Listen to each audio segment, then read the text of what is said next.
welcome to Eden's Early Years Insight. Today I've got Lauren from Rothwell and Abbie and Jayne from Catterick, and both are Banana Moon nurseries. Welcome.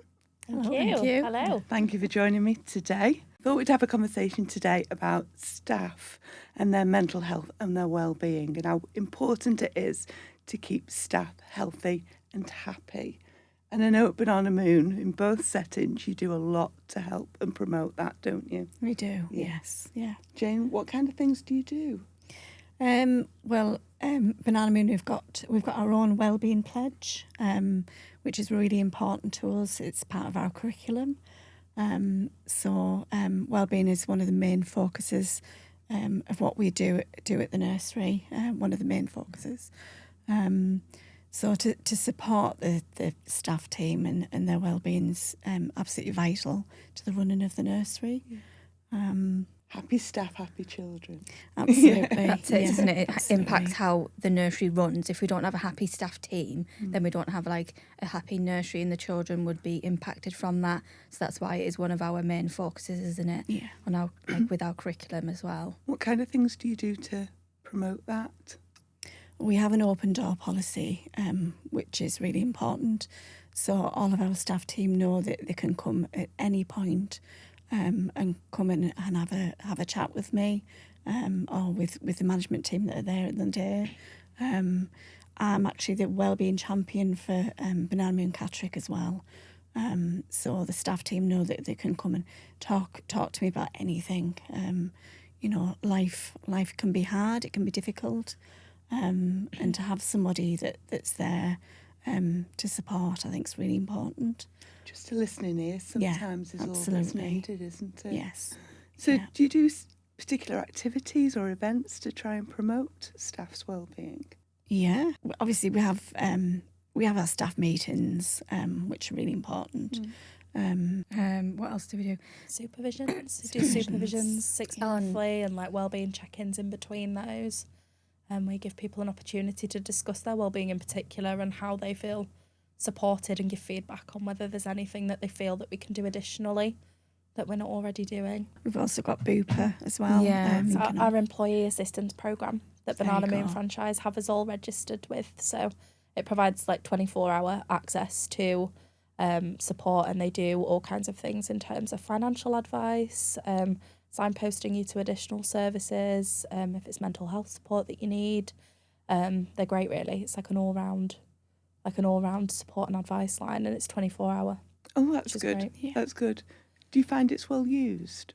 I think the thing with those kinds of things is you expect people to use them often without your knowledge. I think if somebody's resorting to an employee assistance programme, it's probably because they're struggling with something that they'd rather remained anonymous. Yeah. And when they ring, it is anonymous. Yeah. They don't have to give the name, which again is, Yeah, we just remind them that it's there for them to use if they're struggling or anything. They've come to us and say, don't forget about our employee assistant programme as well. So we always signpost it as well. And I think what's really important with wellbeing is knowing your staff team really well. That's vital. Having that good relationship with them, and sometimes they don't need to come and speak to you for you to know that they need some support. Yeah, absolutely. You can just tell looking at somebody with having a bad day. And I think the hardest thing for me as a manager to hear is that notion that people should come into work and leave whatever's happening at home at the door, because life doesn't work that way. You can't just come in, walk through a door and expect that somebody can forget about whatever it may be, financial worries, bereavements, ill mental health, whatever it may be, that they can leave that out the door and that not affect them. That goes against about being a nurturing environment though as well, doesn't it? If you want people to feel safe and happy, then you're taking on that worry as well, aren't you, with them, and proving that they're not alone. Yeah, absolutely. And it's a team supporting the team as well. Like if you know you're having a bad day, to say, oh, I'll just like sit and do this while you can take charge and stuff, just so you can get that little bit of like a relaxer of like, oh, well, I'll just have a little 5 minutes to myself here, and then like the other team members would pick up almost, or you just regaining yourself, just so you can all work together. Because if staff are not in the best mindset, then they're not going to be as receptive to the children, are they? it's going to have an impact on their care, isn't it? Yeah, of course it is, absolutely. And yeah, I think if you're treating them with respect and understanding, you're likely to get that back as well. It's how you get the best productivity out of a staff team, is when they feel supported. They push to work harder, try harder, because they know that they're kind of going to get that understanding in return. And we've all been there, haven't we? Like, we've all worked in the room, so we always say we know what it's like to be in the work in the rooms. Like, we understand it can be stressful, and that's why we say we're always here if you need anything. Even when it comes to like booking in, like settling in and stuff, like if they need extra support, we're here, come and get us. It's hard, isn't it? It is, it It's really is. hard. And I think if you've never worked in a nursery, you don't understand what it's like to actually work in one. I think people just think you sit and play, but it's not. No, it's a lot. No. It can be really stressful, can't it? And sometimes, even if you're not having a bad day, sometimes you need to 5 minutes out, can't you? Because it's, if you've got a lot of upset children for one thing or another, it can be quite demanding, can't it? Yeah, absolutely. I think it's celebrating kind of everybody's differences, and we have a staff member with epilepsy awareness days coming up, and that's something that she was really keen to kind of raise awareness on this year round, which is great. So that's something that we're doing in the setting, something that she's really proud of being able to kind of promote and raise awareness for. So providing opportunities like that for your staff team to really promote who they are and what they stand for is great. So do you do many staff events for people to get together and really bond and get to know each other? We've done like lots of fundraising, haven't we? Yeah, which is really important to us. We've done sleep outs to raise money for charity. We slept out during Storm Arwen a few years ago, which was really hard, but again, we all supported each other and we got through the night together. Intense? No, it wasn't even we didn't have a tent, no. It was just a bit of tarpaulin. Wow. Yes, it was... Gosh, that's brave. Yes, but we came together as a team and supported each other. So I presume the storm was just incidental? Yes, it wasn't planned. Not that there's a storm, let's do a team bonding activity and sleep out. And we couldn't cancel it because if you're homeless, and it was the homeless we were raising money for, they couldn't just decide not to sleep to be out. homeless during that storm. Yeah, absolutely. So, and then the very next day, after we'd slept out, we had our Christmas fair again to support the homeless charity. So we didn't sleep all night and then had our Christmas fair. But we raised thousands, which was amazing. Opportunities like that really pull a team together when you're in that absolute kind of worst case scenario, and you've really got to work together like that. Yeah, it does really pull a team together, doesn't it? You know, you can rely on each other. And the hard early moments. years workers always seem to find the fun element in it, don't they? Always. It's always laughter involved. We do a wake-up, shake-up to West Club 7 every morning, without fail. Yeah, they're well-cultured children in our nursery. But yeah, S Club 7 every morning without fail. We do like a wake-up, shake-up. It gets everybody in the right mood. Children are ready to go. Staff are happy, kind of smiles on their faces. And it's just those little kind of moments of letting go throughout the day that then help you to regain focus for kind of what's to come throughout the day. Yeah, it's just reminding your staff team, like, just to be in the moment, isn't it? And like, just kind of forget what's happening at the moment, just take charge and like, deep breath, right, let's go. What can we do to make it fun almost? Like Danny Gore's going around a lot, isn't it, at the moment? Yeah. Especially now Banana Moon franchise. They've been nominating each other to do a Danny Gore challenge. Oh, and what's involved in that? So on YouTube, there's a singer called Danny Gore, isn't he? And he does like these super silly, ridiculous songs, doesn't he? Yeah. And it was, which nursery was it? It's our sister nursery, Banana Moon Mayfield. Sadly, they've had a little boy diagnosed with cancer. Oh, gosh. So to raise money for Cancer Research UK, they have started the Wiggle Challenge.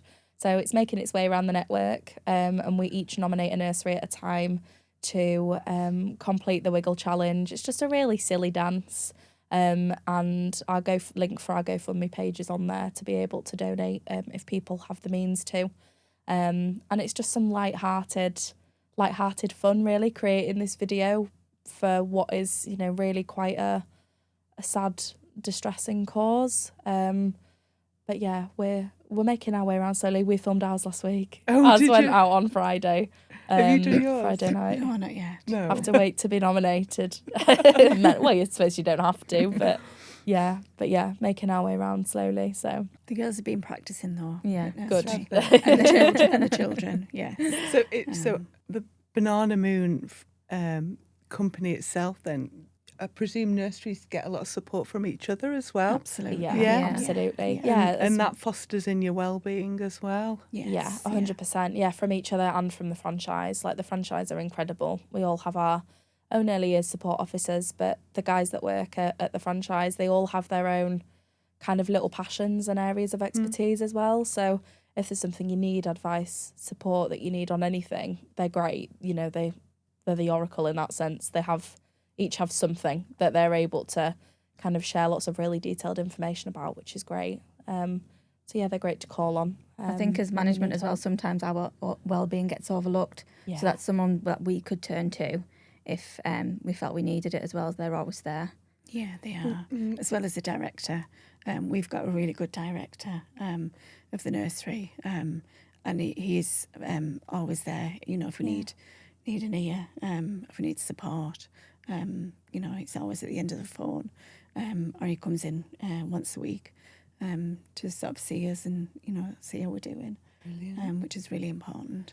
Because it can be really hard keeping up to date, can't it, as well? You know, so I presume that helps with your wider network as well. Oh yeah, massively. Absolutely. Yeah, there's so much information that's shared. Kind of, we have monthly network calls, so all the nurseries in Banana Moon franchise, we get together over Zoom, and any kind of changes to early years are shared on there.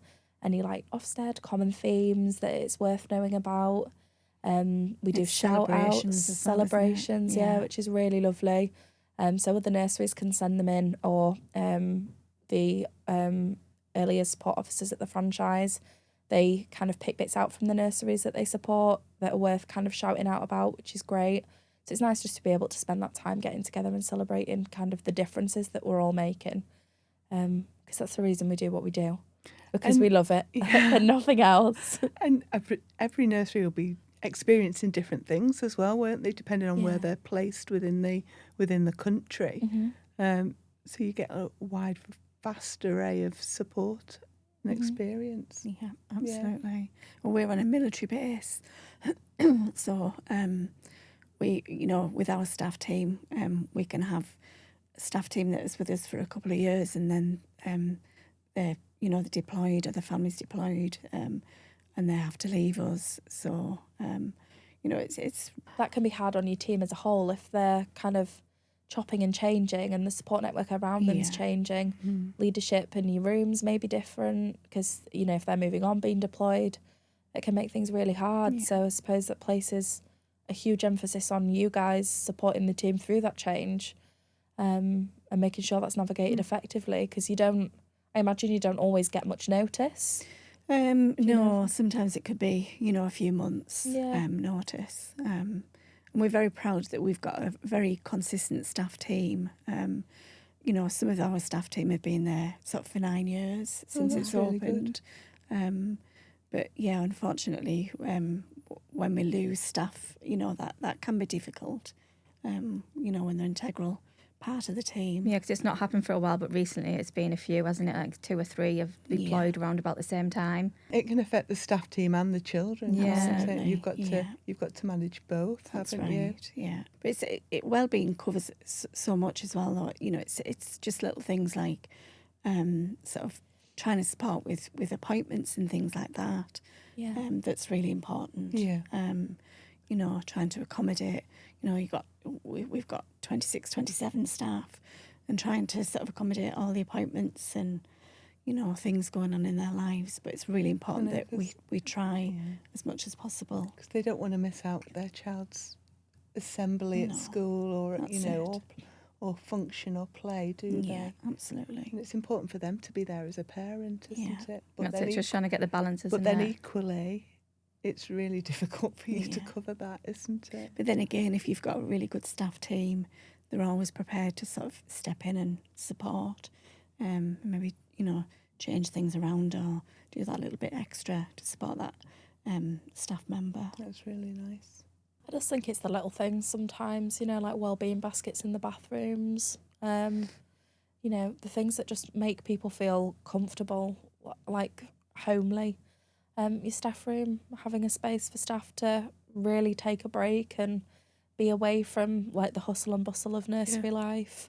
Letting staff take the break, you hear horror stories of nurseries calling staff in off annual leave and pulling staff off breaks and things like that when they're taking time for themselves. And if you don't give people to recuperate and people time to recuperate and rest up, then they're not going to be kind of ready, fighting fit to tackle the day ahead, are they? No, I really like your idea of wellbeing baskets in the bathroom, because that could be vital to some people, couldn't it? Yeah. Especially with money's tight, people are struggling. Just those little things could absolutely. make a really big difference, couldn't they? Like simple things like deodorants, sanitary products, things like that you can put in that, they don't cost much in the grand scheme of things. And they're just there, kind of accessible. They don't have to ask for them. No. They're there if they need them. We have similar as well, don't we? But we also did a hot chocolate station in like winter and stuff, and then we like mix it up, don't we, in the staff room, so it's always for them to access. We have our sensory room as well that we encourage the staff to use, not just out for our children. So if they're on breaks, we'd say, right, go in the sensory room if you need to. It's a nice and relaxing environment for them if they need to. Quite often do sort of breakfast for the staff team as well. Or, we'll buy some roses and give each of them a rose. And how lovely. And our director again, Matt, he, now and again comes in and he's been to the shops and he comes in with bags of treats for the girls as well. It's just that recognition of appreciation. It is the little things, like when we do our full staff meetings a couple of times a year, I put a piece of paper up on the wall for each staff member and I will write their names in the middle. And we spend the first 10 minutes just kind of making our way around the room and write 1 or 2 words about that person. And we display them in our staff room. We keep them down there so that we can kind of reflect back on all the positive things that people feel about each other. And then they're there to share. So if you're having a bad day, you've got that to reflect on. Not every day is a bad day. We ask parents for shout outs on like Early Years Practitioner Day. And we displayed those in our hallway. They're in our staff room at the moment for staff to look back on. It's important that people know that they're doing a good job.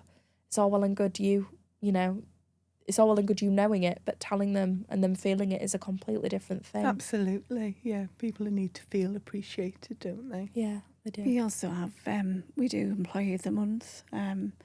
So we sort of go around and sort of see who's nominated or who we think, has achieved something that month. And do the staff team vote on that? Or do you it depends. Sometimes the staff team sort of nominates somebody, or we'll have a look as a management team and sort of see, who's achieved something, or and that goes from our cleaner to our cook. We've got an amazing cleaner who works with us. And I think she's had Employee of the Month a couple of times. She's absolutely amazing. So again, can't beat a good cleaner in honestly. though, can you? We went so long without a cleaner. Everybody's so important. Yes. Like from your cook, cleaner, all the way right through to your senior leadership team. Yeah. Everybody's got something to contribute, and it's that making sure everybody feels because without that cog, the wheel doesn't turn. Exactly. Does it? No. Absolutely. Yeah. I think it's that there's an old Maori approach to well-being that likens a person's well-being to a house in terms of it having 4 walls, like their physical well-being, social, emotional well-being, family and economic well-being. And although we're limited in terms of family and economic aspects that we can help with, we have the employee assistance program which can provide economic support and advice. we can help with work-life balance. You know, we can provide suggestions, we can look at work hours, make sure people are getting their breaks, finishing on time, starting on time, those things.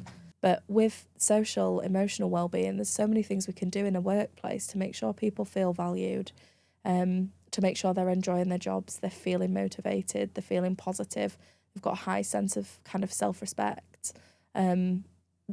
If one of those 4 areas starts to lack, the house caves in. And I think that's, you know, a lot to be said, that as soon as one of those areas starts to falter, everything kind of falls in on itself. So it's important to consider a holistic person, and that there are so many aspects to their well-being.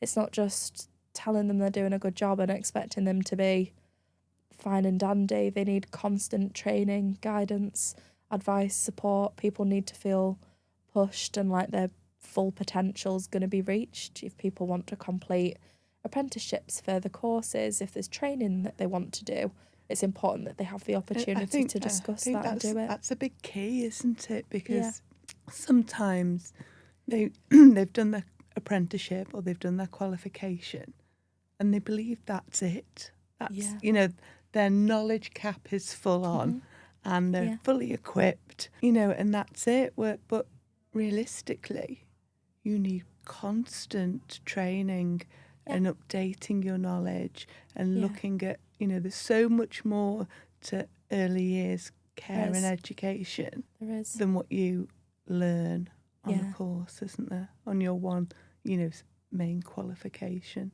Yeah, there is, absolutely. I'm a huge advocate for education, apprenticeships. Like, I only recently have left education, so I did a level 3, moved into doing a degree and did my early years teacher training, which I only completed the year before last. So congratulations. Thank you. So yeah, huge advocate for training and education, and I always push for my apprentices to be the best they can, because I've always worked full time, 40 hours a week plus while studying. I've never just studied.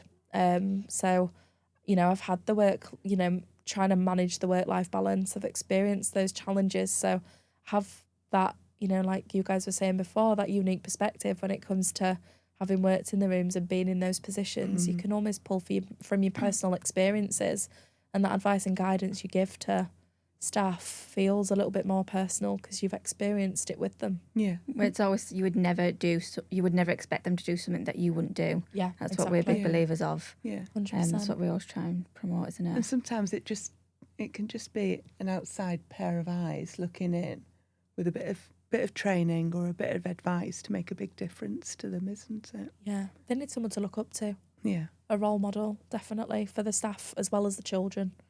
We also do do a really good discount, so 50% discount they get for really childcare, wow. which is something that myself and Matt discussed and thought was really important, because it really does support the families getting back into work. That makes a huge difference, doesn't it? Yeah. I think if they're already feeling a little bit like, I'm giving up time with my child to look after somebody else's, it almost helps, doesn't it, a little bit? It does, if you've got that discount in place. Yeah, it just helps, and it makes life a little bit easier, doesn't it, as well? Because it's tough, isn't it, at the moment? Yeah. Really tough. Absolutely. Yeah. And I know it was a few years ago, but I did some training with the Skills Network, and I did the mental health with adults course, and that was really interesting and eye-opening, and I think it helps me in my role day to day, supporting my staff team. Yeah. Also, Tiger Lily have a really amazing mental health first aid course as well. Our senior leadership team completed that.